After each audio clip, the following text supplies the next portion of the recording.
नमस्कार, स्वागत है आपका अपनी न्यूज पर। मैं आपके साथ रवि राजपूत।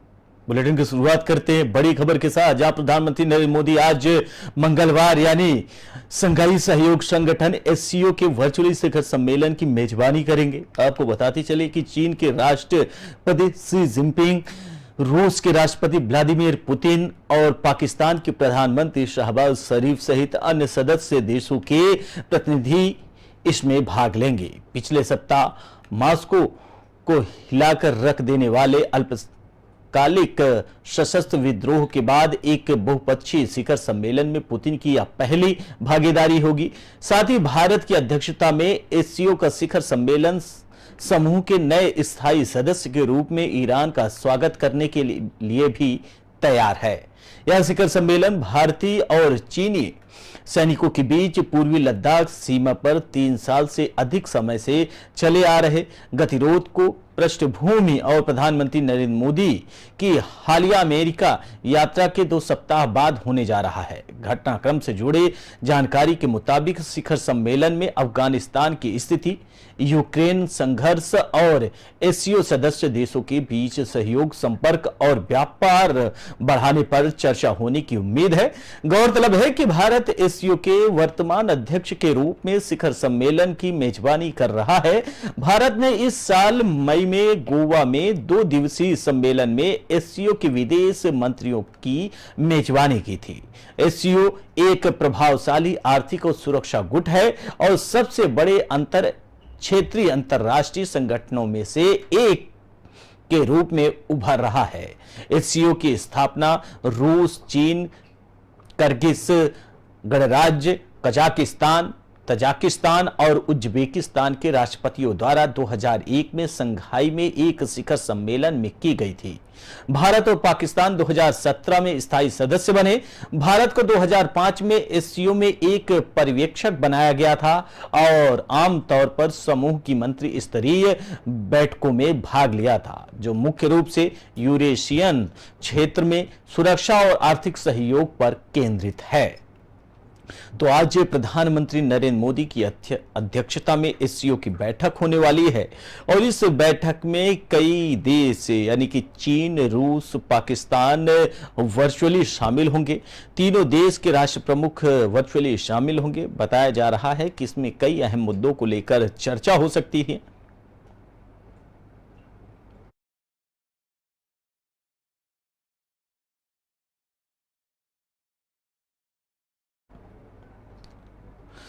बढ़ते हैं अगली खबर की ओर, जहां अजीत पवार ने 3 साल और 7 महीने में अपने चाचा और एनसीपी अध्यक्ष शरद पवार से दूसरी बार बगावत की है। अजीत पवार ने 2000 यानी कहा जाए 23 नवंबर 2019 को ही इसी तरह की 2 जुलाई 2023 को राजभवन पहुंचकर अचानक डिप्टी सीएम पद की शपथ ले ली। पिछली बार शरद पवार ने तुरंत मोर्चा संभाल लिया था और भतीजे अजीत की बगावत को 48 घंटे के भीतर विफल कर दिया था। इसके बाद अजीत पवार को डिप्टी सीएम पद से इस्तीफा देना पड़ा था और वे चाचा के खेमे में वापस लौट गए थे। लेकिन इस बार बगावत अपने अगले दौर में पहुंच गया है। शरद पवार और अजीत पवार दोनों गुट खेमाबंदी में जुट गए हैं। शरद पवार एक्शन में आ गए हैं। उन्होंने अजीत पवार के साथ बगावत करने वाले तमाम नेताओं को एनसीपी से बाहर का रास्ता दिखा दिया है। ऐसे में सवाल उठ रहा है कि क्या चाचा भतीजे में पिछली बार की तरह इस बार भी सुलह की कोई गुंजाइश बची है?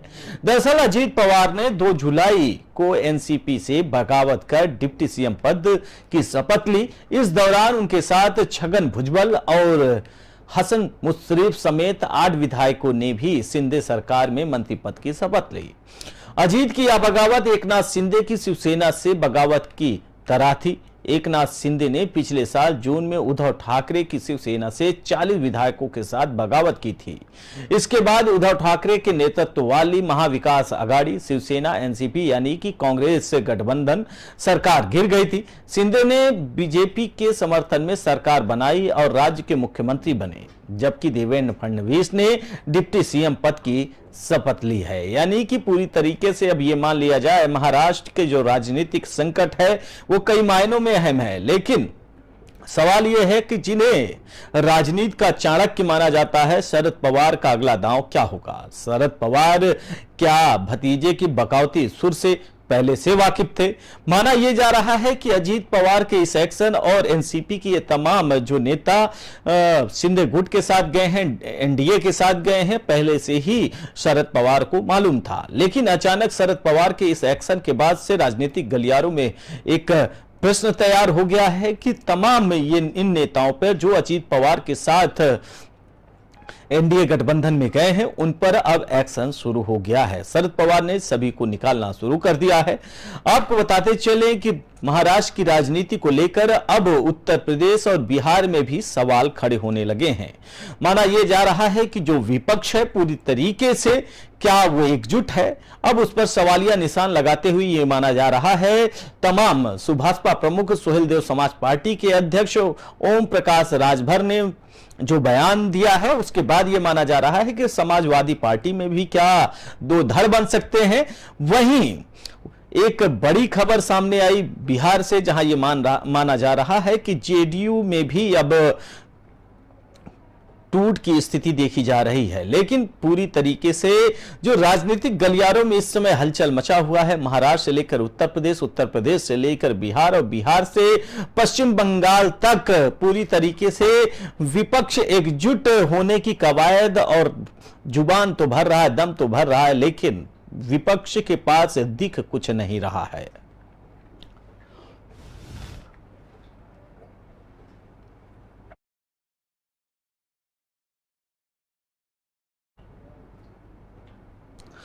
बढ़ते हैं अगली खबर की ओर, जहां मध्य प्रदेश में कांग्रेस अब बीजेपी के खिलाफ और आक्रामक होगी। पार्टी के बीजेपी का सरकार के भ्रष्टाचार को उजागर करने की रणनीति बनाई गई है और कांग्रेस ने तय किया है कि प्रदेश में जनगणना अभियान चलाया जाएगा। संभाग स्तर पर पार्टी के बड़े नेताओं की सभाएं कराई जाएंगी। सोमवार शाम को भोपाल में प्रदेश अध्यक्ष कमलनाथ के निवास पर कांग्रेस के पॉलिटिकल अफेयर्स कमेटी की बैठक हुई। करीब 2 घंटे चली इस बैठक में कांग्रेस नेताओं ने बीजेपी सरकार को उखाड़ फेंकने का संकल्प लिया, हर एक बूथ को मजबूत करने का संकल्प लिया गया और कांग्रेस नेताओं ने दावा किया है कि कांग्रेस ऐतिहासिक बहुमत से सरकार बनाएगी। बैठक के बाद ऑल इंडिया कांग्रेस कमेटी के महासचिव केसी वेणुगोपाल ने कहा कि मध्य प्रदेश में कांग्रेस सरकार बनाएगी। उन्होंने कांग्रेस नेताओं को विधानसभा चुनाव में जीत का संकल्प दिलाया, साथ ही चुनावी तैयारियों को लेकर रणनीति भी बनाई। जिसके बाद अब चर्चा हो रही है कि विधानसभा में नेता प्रतिपक्ष डॉक्टर गोविंद सिंह ने बताया कि बैठक में कांग्रेस के दिग्गज नेताओं के दौरों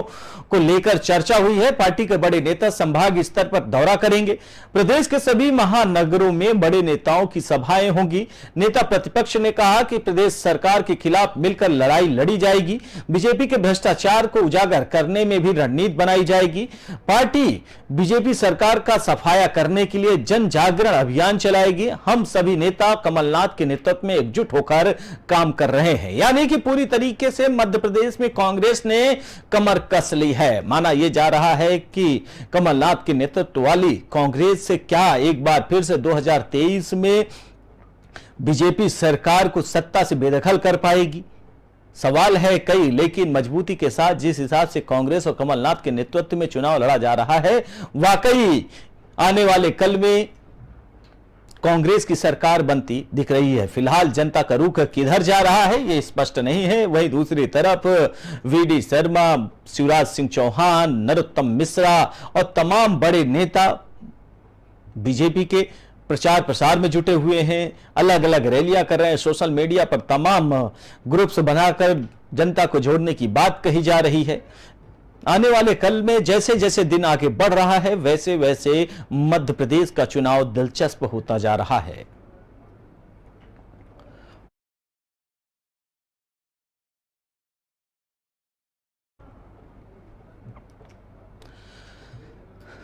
बढ़ते हैं अगली खबर की ओर, जहां सावन माह की कांवड़ यात्रा के लिए रूट डायवर्जन प्लान आज से लागू हो जाएगा। कांवड़ को लेकर भोलेनाथ के जल चढ़ाने के लिए कांवड़िए जाएंगे। आज से दिल्ली से देहरादून, सहारनपुर, बुलंदशहर की तरफ जाने वाली री मालवाहक वाहनों को रूट बदल दिया जाएगा। दिल्ली से कोई भी भारी वाहन लोनी होते हुए गाजियाबाद शहर के अंदर नहीं घुस पाएगा। ये सभी वाहन चौधरी चरण सिंह मार्ग का प्रयोग करते हुए दिल्ली के गाजीपुर मंडी होकर यूपी गेट जाएंगे और फिर NH9 होकर निकलेंगे। आज सुबह से भारी वाहनों की एंट्री बंद की जाएगी, जो 15 जुलाई तक बंद रहेगी। वहीं हल्के वाहनों की एंट्री 9 जुलाई के बाद बंद कर दी जाएगी।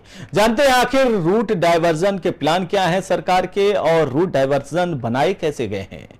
जिस पर डायवर्जन रहेगा, आपको बताते चले कि दिल्ली मथुरा बदरपुर की तरफ से दिल्ली होकर बुलंदशहर की ओर जाने वाले सभी भारी वाहन गाजियाबाद आकर ओखला, बैराज और DND पुलवा नोएडा में एंट्री करके नोएडा ग्रेटर नोएडा एक्सप्रेसवे से नोएडा कासना श्यामनगर मंडी होते हुए सिकंदराबाद में GT रोड पर निकलेंगे। दिल्ली सहारनपुर मार्ग पर भारी वाहन बागपत की ओर से लोनी में प्रवेश नहीं कर सकेंगे। उपयुक्त वाहन ट्रोनिका सिटी यानी कि सोनिया बिहार होते हुए दिल्ली की ओर आवागमन करेंगे। यूपी गेट की ओर से आने वाले समस्त प्रकार के भारी वाहन जिनका गंतव्य स्थान बुलंदशहर है, ये सभी वाहन डासना इंटरचेंज से ईस्टर्न पेरिफेरल होते हुए जाएंगे। दिल्ली आने वाले समस्त प्रकार के भारी वाहन जिनको हरिद्वार देहरादून जाना है, ये डासना इंटर सेक्शन से ईस्टर्न पेरिफेरल होते हुए राष्ट्रीय राजमार्ग संख्या 1 से सोनीपत और करनाल होते हुए सहारनपुर होकर हरिद्वार देहरादून की ओर जा सकेंगे।